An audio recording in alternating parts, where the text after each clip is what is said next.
In a workshop I was teaching for West Virginia DOT, I had mentioned about dull chain and how it affected bar temperature.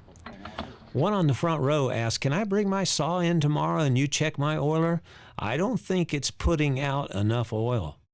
He said his bar and chain is smoking bad with very little cutting, and my chain seems dry, lacking lubrication, he said.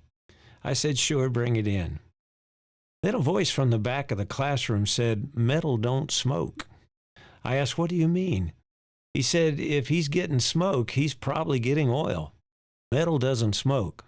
You can heat it up red hot, and if there are no impurities, it won't smoke. The oil or paint burning off causes the smoke." What causes the oil to flash or burn off? Could it be a temperature too high for the oil to withstand? From what the West Virginia gentleman was saying, the answer could be yes. I was told the average bar and chain operating temperature is somewhere around 450 degrees. Most bar oil will hold up pretty well lubricating at those temperatures. Then I was told dull saw chain, because you would be pushing against the bar rails harder, could raise the temperatures on some bar and chain combinations to around 1,000 degrees. The more metal-to-metal contact, higher friction, heat is created. Bar oil will most likely not lubricate at those higher temperatures.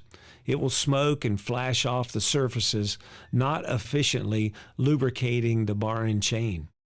A dull saw will cause the effect of having an oiler that's not working.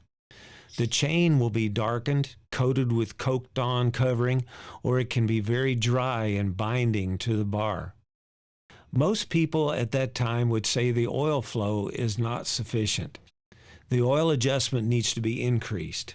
Actually, the emphasis should be on, is my saw chain cutting without having to apply pressure, which creates the excessive heat? Sharpen the chain properly. A sharp saw will make your oiler work better.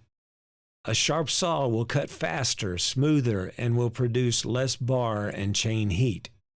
It will make for a safe and productive operator.